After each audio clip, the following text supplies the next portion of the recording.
welcome back to my channel. I'm not gonna say it.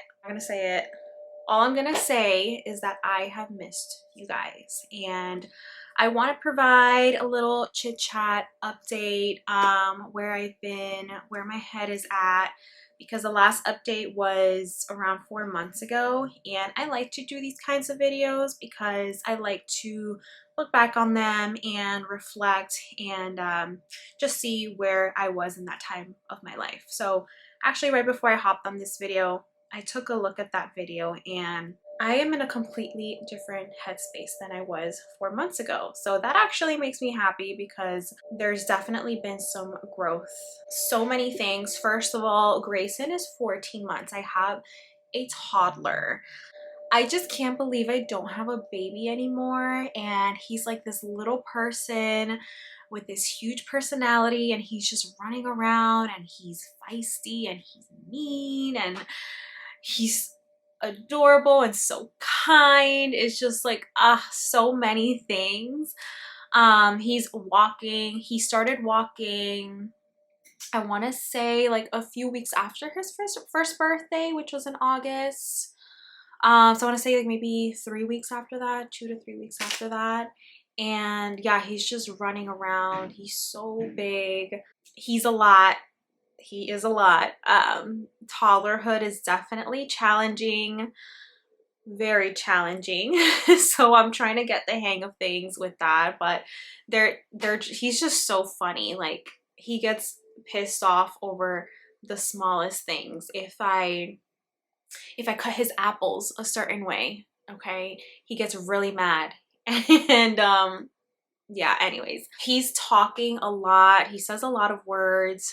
He loves soccer. Anywhere that there's a ball, he's just kicking it around everywhere, and he's actually really good at kicking the ball, which doesn't surprise me too much because my husband is so into soccer, and my stepson as well. So yeah, I won't say too much. I'll try to do like a milestone video, like maybe once he turns 15 months next month, I'll do like a 15-month update and kind of tell you guys what he's been doing. Maybe I'll show him on here, who knows.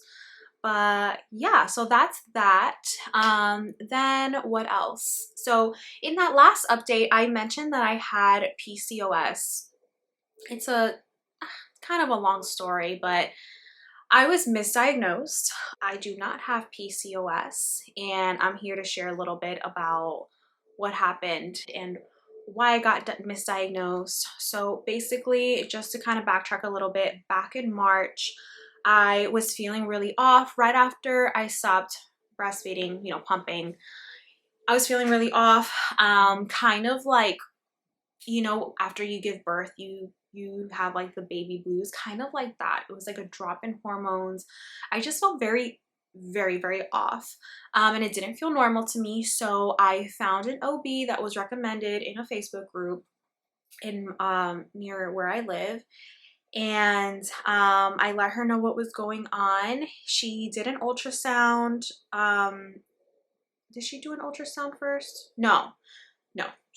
I went in for like a checkup first. Didn't think I'd be getting any blood taken out, but I mentioned to her my symptoms, everything that I've been feeling. Just to kind of mention a few, bloating. I was feeling very sad and down. I was getting dizzy a lot. I just felt off. And so she decided to get some blood work taken that day, check my iron levels, check my thyroid and all of that. So that happened, and then a few days later I get a call from their front desk, and they tell me, oh, we reviewed your blood work and it looks extremely abnormal. It's looking like PCOS. And at the time I'm thinking, like, I'm familiar with PCOS because I thought I had it for like 3 months, 4 months. I thought I had it, so I've done so much research on it, and but from what I knew at the time, I thought there's no way that I have that. Like, I don't have any of the PCOS symptoms. It didn't really make sense to me. But she's a doctor. whatever. So I make an appointment because they want to schedule me in for an ultrasound. I go in for the ultrasound, and on the screen, if you have PCOS, or if you Google, like, I think it's called string of pearls, um, it's like a bunch of cysts that are kind of like connected or something, like along your ovaries. I don't know. Just Google it and you'll see what I mean. But I think it's called string of pearls, and that's what it looked like. So the doctor comes in the room and she tells me, yeah, I'm really sorry to tell you that you do have PCOS. She wasn't very helpful at all. She was basically like, you know, you can go on birth control if you want to kind of manage your symptoms. Come back in a year if you want, or when you decide to get pregnant again. And if you're having trouble getting pregnant, then, you know, we'll talk about it, whatever. I left there like so clueless and lost, just very frustrated, because if you know my history, I've dealt with a lot of bad doctors. So my first step after that, I sent her an email with like a list of questions that I had. She never got back to me. Every time I would call the office, they would tell me like, oh, she's not available, or she'll give you a call back, and she never gave me a call back. So I kind of took matters into my own hands. I ended up finding an endocrinologist. Went to that appointment. She was great, but there was only so much that she could do. I brought in all my paperwork. So with the ultrasound report, she's only going based off of what it says, not what you can see. It's not like a visual, you know, report. So she can't see the actual ultrasound. She's just going based off the report. So she's telling me, well, yeah, it seems like you may have like mild PCOS maybe.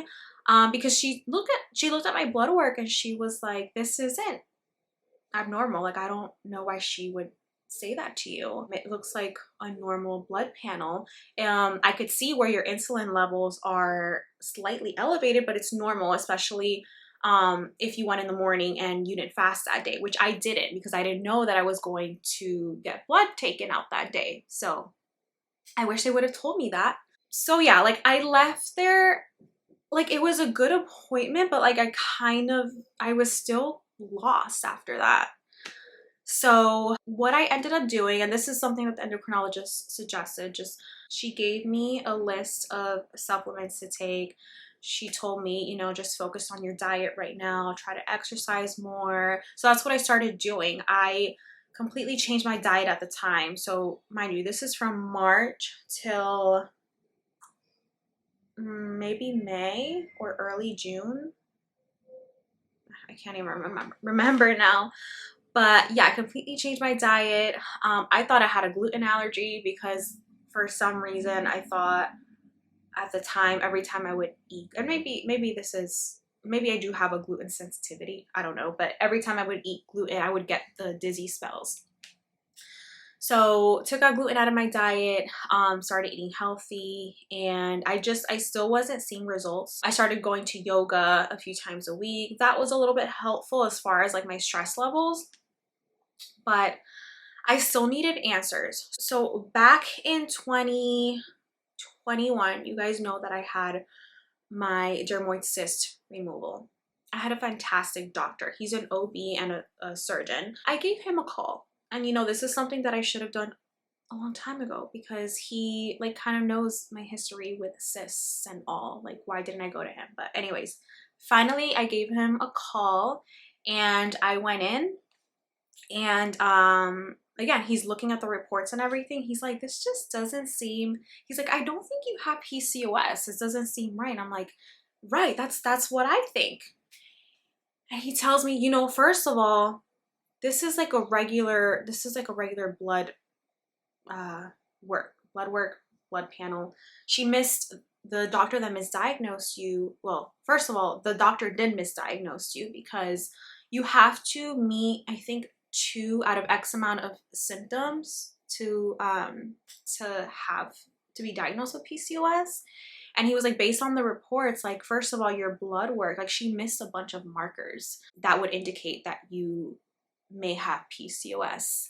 And the report is not telling me much. We're going to do an ultrasound and we're going to do blood work. We did the ultrasound first, and right off the screen, on the screen, he's like, these are follicles. If anything, like, this shows me that you're fertile. And I'm like, but why did she tell me that? Why did she tell me that those were cysts? He's like, I really don't know.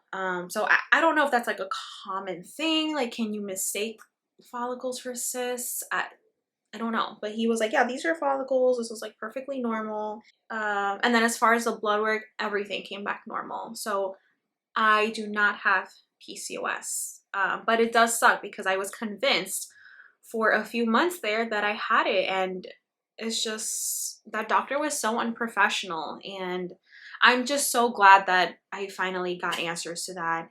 As far as like all my symptoms, so my doctor did say, the good doctor, he did say your hormones are still leveling out. You recently stopped breastfeeding. Just give it a year. You know, once Grayson turns 1, just see how you feel, because this is really normal. It's just maybe it's not talked about enough, but I'm telling you right now, it's more normal than you think. And I'm here to tell you that he was right. Grayson turned 1, and a lot of those symptoms that I had before are gone. I still sometimes have dizzy spells here and there. I don't know what that's about. I've gone to a cardiologist. My heart is good. Might be anxiety related, who knows, but it doesn't happen as often. That's the whole spiel with the PCOS. I do not have it.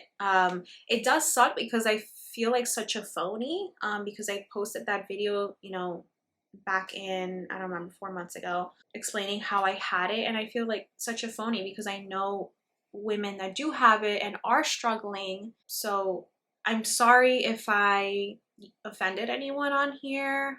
That was not my intention at all. This is what I was told, and yeah, so that's that, and putting it behind me already. The next thing is my mental health. I started seeing a new therapist in early June, I want to say, and she's been fantastic. I still see her every single week, and it's been really nice. It's been nice to talk to someone who validates my feelings. She tells me, you know, you're doing a great job. You're an amazing mom. Every week she sees the growth in me and how I am improving. And it's just great. I encourage anyone to go talk to a therapist. You don't even have to have like mental health struggles. It's just nice to get a different perspective and just talk to somebody about, you know, where you are in life. So I don't think I have depression anymore, but my anxiety is definitely still there. I've been able to learn a few like coping mechanisms with my therapist, so it has been helpful. I would love to dedicate another video to like my mental health, because there's a lot more that I want to share, but I don't know if I'm ready to share. Would love to talk to you guys more about some things in my life. Oh my god, my cat. I just don't know if I'm ready to put myself out there like that, especially because, you know, I'm sure my family watches this and they may not be aware. So that's where I'm at with that. As far as like the loneliness that I was experiencing a lot postpartum, it's definitely gone down. I've been making an effort to see friends every single month. I've met a new friend that lives a town over from me, and she has become like such a good solid friend. Like, this girl is there for me. She checks in on me every single day, and we just have this amazing friendship, and I'm so glad that I met her. Funny fact, I actually met her through the Peanut app. I don't know if you guys have ever heard of that. This isn't sponsored or anything, just letting you know. But it's basically it's an app for moms to meet friends. So think like a Tinder type of situation, but for friends. And I randomly went on there one day because I was like, I'm so tired of being lonely. I need to put myself out there.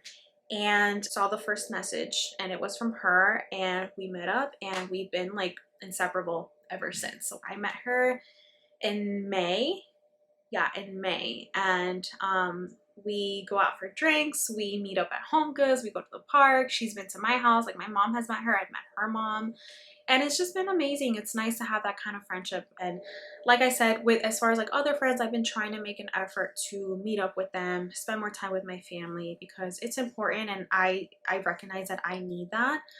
Motherhood has definitely opened up my extroverted side. I don't like feeling so closed in or introverted anymore. I crave that connection with people. So yeah, that pretty much sums up where I'm at. There's so much more that I would like to talk to you guys about, but maybe in another video. I'm making an effort to film every single week. I'm going to film every single weekend, one video a week. That is my goal right now. So I'm telling you right now so I can hold myself accountable. As always, thank you guys for sticking with me, watching this video, and I'll see you in my next one. Bye.